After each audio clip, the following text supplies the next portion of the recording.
or not? Hey, Dominique, if I said Sam Darnold will lead the Seahawks to a Super Bowl championship, believe it or not? Believe it? I mean, I think I might go more that the Seahawks defense will lead them to a Super Bowl, but Sam Darnold will definitely be the quarterback. And I think even Sam Darnold would agree that the defense is the strength of this team. That's well played, and they've been able to put together a rushing attack, which takes more pressure off Sam Darnold. He's been great in the early half of this season, and with JSN, he can be great in the Super Bowl, in the championship game, in the Super Bowl. Say it again one more time about the run game. The run game is much better. But I want to ask the literal question on the screen. Jeff Saturday, if Sam Darnold has to be the one to do it, if the Rams turn this into a shootout on Sunday, are you confident Sam Darnold leads the Seahawks to the Super Bowl? How many throws we got to make? Listen, I think he's fully capable of winning this game. I think he has to minimize turnovers, which he has not done against the Rams the last 2 times they played. All right, the next one's for Jeff. Let me save some time here. Okay. If I said Jarrett Stidham is going to lead the Broncos to the Super Bowl over New England on Sunday, believe it or not? See, I'm not going to be the wet blanket that Dan wants me to be. I'm going to say believe it.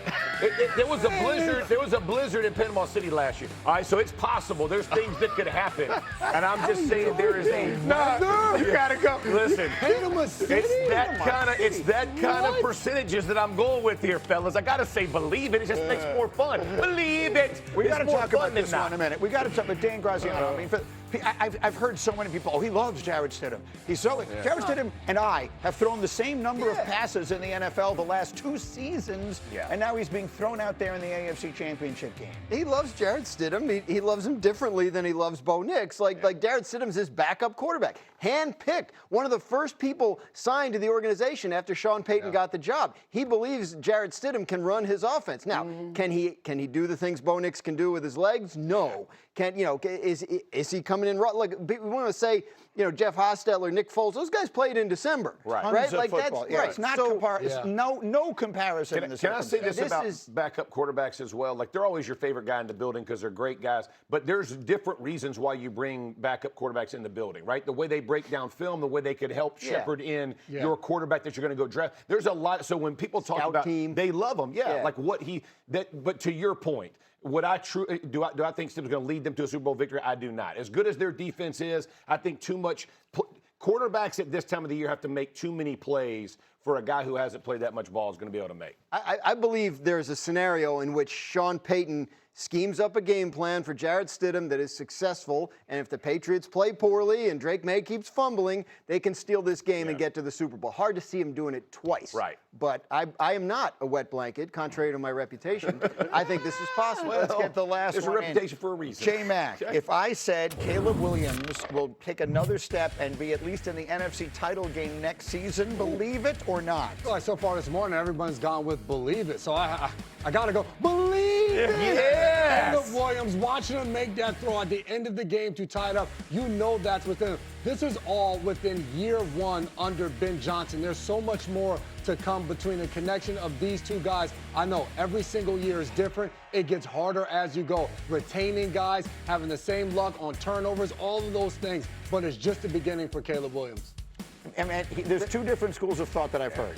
I've heard the regression to the mean, all these crazy wins, fluky plays, turnovers on defense, first place schedule, all these reasons why they won't be back. And then others saying it's just year 1 for Johnson and Caleb. It's only the beginning. Regression to the mean. He was last in completion percentage. Like positive regression, I think, is coming for Caleb Williams. I guess I meant Williams. for the team. All the crazy ways they win, last-minute wins, all that and stuff. Can you replicate that? Of course. But it's a young group around him. Obviously, the coaching staff knows what it's doing. That throw that we keep replaying, like that throw makes me believe in crazier stuff than this. Right. Like the fact that a person can do this and he's your quarterback, anything is absolutely possible. I think it's not even that it's just that throw. It's that he had 10, 12 throws like that this season. The part, like, one player could have one throw like that one time. He does it every week. Seems to be able to do that 8 to 10 times in the most season. critical moments. And in those critical moments, it does feel real. Whatever ice water he has in his veins, that feels real. If someone were to look at it, because the flip side of this, are they set to regress next season? There are reasons you could argue that the answer to that is yes. The other flip side of it is, if someone is going to become the next Andy Reid and Patrick Mahomes in the NFL, you could do a lot worse than guessing maybe it will be Ben Johnson, who certainly has all the earmarks of a genius, and Caleb Williams, who certainly has all of the traits of a Mahomes. Yeah, if you look at what Ben Johnson was able to do with Caleb Williams in year one, if they continue that kind of progression, you could see that, right? The bottom line is Ben Johnson didn't only just help Caleb Williams, he helped everything. He helped their run game, he helped develop the tight end game. Like he brought a lot to the Bears that helped Caleb Williams and his progression. The bottom line is the defense is the side that they lived off of turnovers, right? And they've got better as a year, but at the end of the day, that's how you're going to, and playing a first place schedule, don't miss it. It is much more difficult, and once the bullseye is on you and it's no longer you're the hunter, you're the hunted, it is a different mindset. And to that point, like, I'm excited about what's to come, but I also remember a few years ago when Dan Campbell and the Lions lost to the 49ers in that NFC Championship game, and right after, Dan Campbell said, like, you don't realize how hard it is to get here. We don't know that we're going to get the opportunity to be back here. So, yes, that's always, it comes into the equation, but you got to be excited when you watch Caleb Williams. I'm not worried about the schedules. I mean, they beat the Eagles. They played in the NFC North and won it. I mean, it's not like they had like the easiest schedule in the world this year. They had some signature wins. They're beating playoff teams, almost beating the Rams. I don't know, man. I think a lot of one-score wins. I think that's the part. That's true. That's true. If this same team shows up and plays as well as they played this year, they will not be as successful as they were this year. The question is, will they be better? That's the point. That's the point. They have to get better in order to be competitive. And I think on defense, you know, there's room for improvement, obviously. And the young, you know, the two of the receivers, counting the tight end, were rookies. One of the running backs is a rookie. Byard's a free agent, and Deshaun Wright. Those are the guys that led them in turnovers this year on defense. They're both free agents too. Yeah, I think that, look, it could go either way. Obviously, the NFL is the most unpredictable of sports, and it's one of the reasons that we love it. But if you had to sort of bet on one horse to make a run, I think you could do a lot worse than betting on that one. Coming up, back to Fernando Mendoza. His of insurance, so Michelle Spike sent a report the other day. I don't know if you saw it. Oh, no, we just randomly played this. Oh, my God. All right, now you got to give the report. Tell everybody why we are playing Lincoln Park. I was asking, this was before the game, I was talking to Azeez Al-Shire of the Texans, and I was referencing last Monday night, not knowing this pattern was going to repeat itself. And I said, as a defense, like, what's that feeling of having to run back out onto the field after a turnover? You just got to stop, and now they turn it over, and you're in a short field. And he said, my mentality is it doesn't even matter. He said, and that we have what we call White Boy Wednesdays in the weight room, and where they play the rock music and older rock music, and he said there's that one song, and he starts singing this song, and he said, I don't even know the song, I just know that part where they say it doesn't even matter. He said, I was singing that song running back out onto the field Monday night. So I don't know if he was still singing by the second half on Sunday, because at that point it did matter.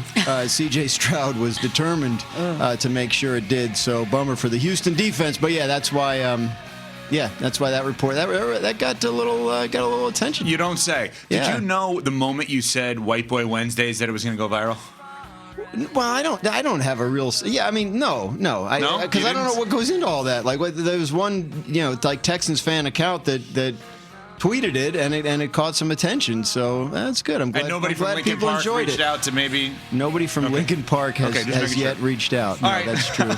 Graz, why is Sean McDermott no longer the coach of the Buffalo Bills? Well, because they didn't win. I mean, the expectations are you have Josh Allen, you have this team that's in the playoffs literally every year, and you're falling short.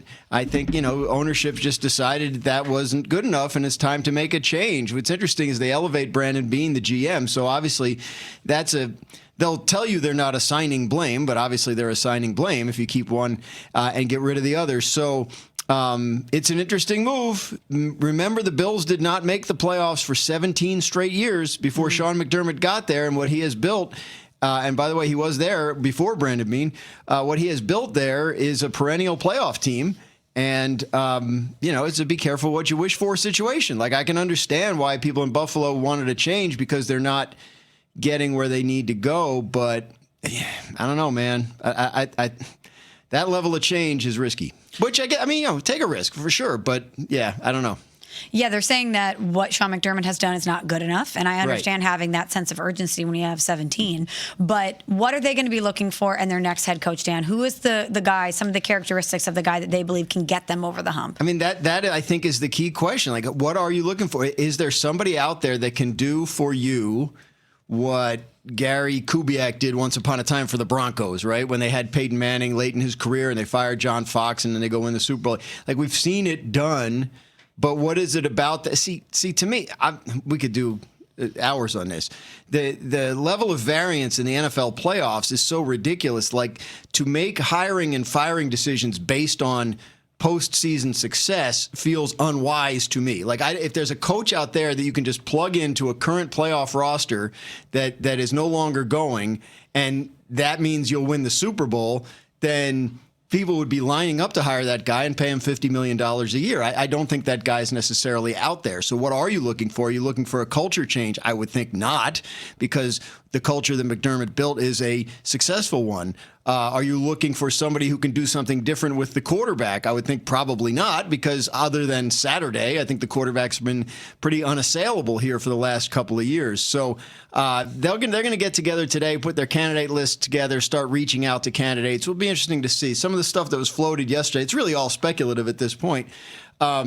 Davis Webb, the Broncos quarterbacks coach who played there in Buffalo, that would be obviously going young and unproven, so you'd want a veteran staff around him. Or do you go get somebody like Mike McCarthy, who's done it, who's sitting out there? So they're getting on it late. They can't talk to any of the assistant coaches on the 4 teams that are still going. They could talk to the coaches for the 2 that lose on Sunday next week, but the other 2 they won't be able to talk to till after the Super Bowl. So, yeah, fascinating to see where they go. Graz, by my quick research here, if the Buffalo Bills were to hire a first-time head coach in the NFL, and they were to actually achieve the level of success that they should have, it would be the greatest first-time head coach in the history of the sport. Because I'm looking at the best first-year records for NFL head coaches. Matt Nagy with the Bears, interestingly enough, 12-4 in 2018. McVay with the Rams, 11-5 in 2017. Seifert with the Niners, 11-5 in 89. Like, in order for them, like Liam Cohen this year, probably. Right, What he went 13. If they have that level of success, if they have Liam Cohen's year or Ben Johnson's year, that's a horrific failure for the Buffalo Bills. It is. Yeah, yes. I mean, I guess you could say, projecting ahead to this time next year and they've lost in the same round, right, after winning 12 or 13 games. Sure, but you could also say, like, well, he did keep it going, and obviously there's hope for the future. But yeah, that's the thing. Like, talking to somebody yesterday, like, would Baltimore look at McDermott? Like, well, they should. McDermott's a really good coach, but you just fired John Harbaugh for the same reason, right? That Buffalo fired McDermott for. So how does that make sense? I think it's a question of what are these teams looking for and what do they think is out there?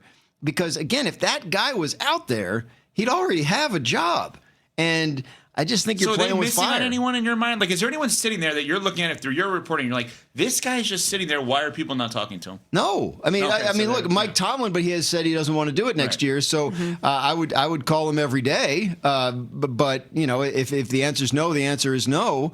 So yeah, I mean, I know Belichick's been floated, but I don't think you can do that off of the year he just had.